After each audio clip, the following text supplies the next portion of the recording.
What's up everybody, it's Man of Low Moral Fiber here. My name's Luke, and in this video I'm going to be demoing the Madhouse as part of my Does It Suck series. This is a weapon that you guys have been asking for, and I thought I'd go ahead and bring it to you guys. This is the Legendary Bandit Assault Rifle that drops from Madhouse out in the dust.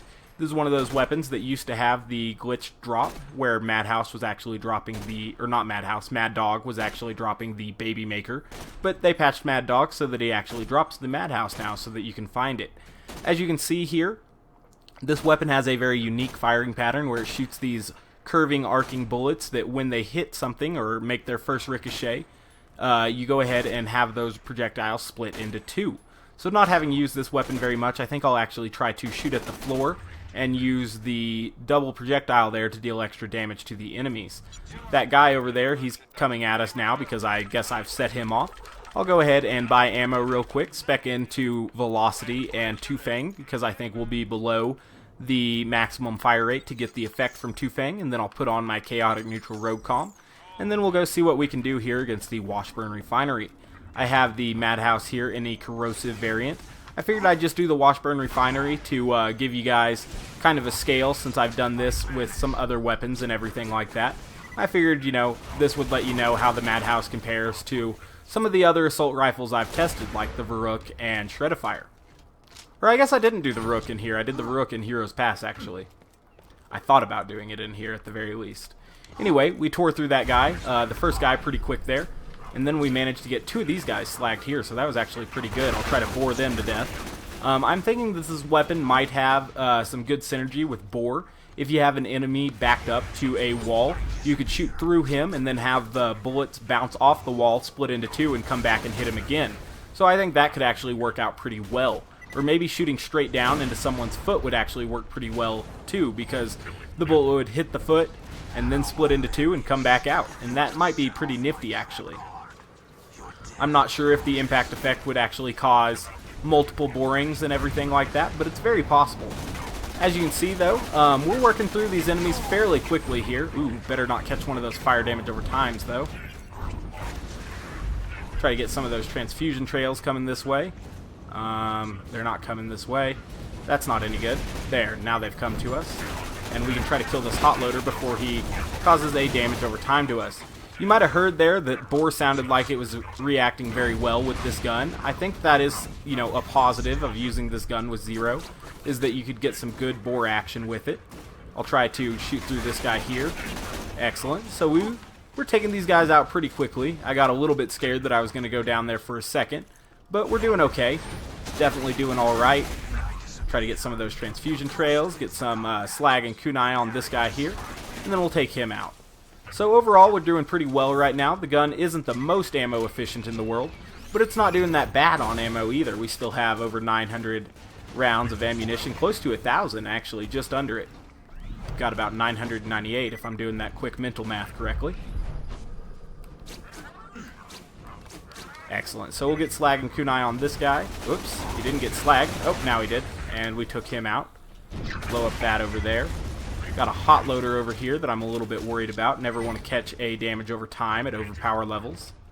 Oops, chase him around. Get him facing that way. Get the slag on him. Excellent, he's dead. So now we can continue and kill the rest of the loaders in here. I think there's only one more. Luckily he got slagged for us, so he should die pretty quickly. This gun definitely has a very limited range because even though I have spec'd into precision and velocity, as you can see though, as the bullets get a distance away, the spread gets pretty unmanageable. But you know, it could be worse. The Varrook, Shredifire, the other legendary assault rifles, also kind of have that problem. So we'll continue here and see if we're able to keep working through these guys. We're coming up on the Badass right now, and we'll see if we're able to work through him in any reasonable amount of time. Gonna go ahead and get a preemptive slag grenade out there. Hopefully that got him slagged. And we'll try to take him out now. So I probably should have thrown a transfusion or an extra transfusion grenade, but we're still gonna get a second wind off this guy with not too many issues there. So I guess it could be a little bit worse. Did alright at the very least. Now, I still have quite a bit of ammo left, a little over 900 rounds, and that's not really that bad, considering a lot of assault rifles are kind of ammo hogs. That is mitigated, though, by the fact that assault rifles have a fairly deep ammo pool. Excellent. So we're taking these guys out. We're doing okay. It's alright. It's not the greatest weapon by any means, but I would say, you know, in response to does it suck, that no, this weapon doesn't really suck. It's just not that great. So we'll get slag on these guys here and get ready to take them out. Go ahead and get kunai on both of them as well, I guess. And then we'll try to bore through them here. Excellent. So when we get those bore shots, the gun works pretty well. Now we're going to wait for all of these exploders to kill themselves.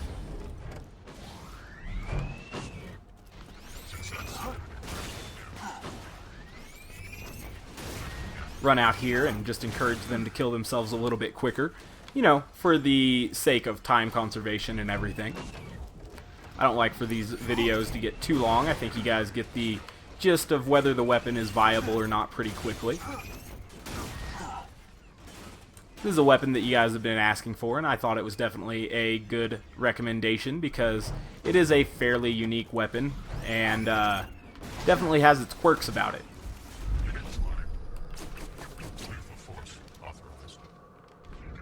So there's a hot loader over there, but I want to take out this junk or R loader so that I can scoot back without having to worry about the bullets.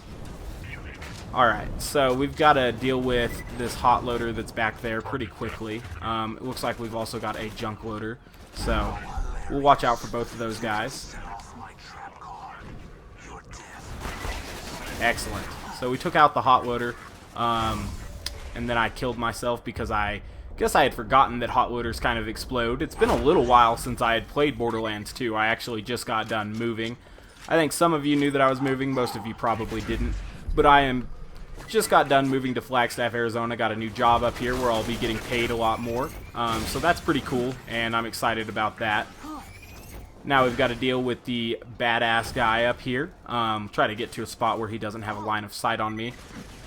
Excellent. Those rails are going to block him for just a second. We've got quite a few transfusion grenades and plenty of ammo to work through him here, so I think we'll be alright. We'll see, though. Get him kind of turned a little bit. Excellent. So we're working through this guy a lot quicker than we worked through that first guy. And the reason I think that is because this badass loader was a lot closer to some walls over here. And so we were able to get a lot of reflections into him, and that's why he died pretty quickly. So one unique thing about the Madhouse is that it performs especially well in tight quarters. However, in open spaces, not as well. So that's something to remember when using this weapon. Overall, though, I'd say that this weapon performed pretty well. Probably not as well as this particular weapon, the Shred-a-Fire, and probably not quite as well as the Varuk, but not leagues behind either of them, actually, and I thought it actually performed pretty well. This is a weapon that gets a lot of hate, and I think it's actually a semi-viable weapon. It's not that bad. So, you know, in review, tell me what you guys think about the Madhouse. As always, I do appreciate you guys watching this series and all of my videos. If you haven't yet taken the time to subscribe, please do so. I'd very much appreciate that. Otherwise, I do hope to catch you next time, and let me know some other weapons you'd like to see in this Does It Suck series.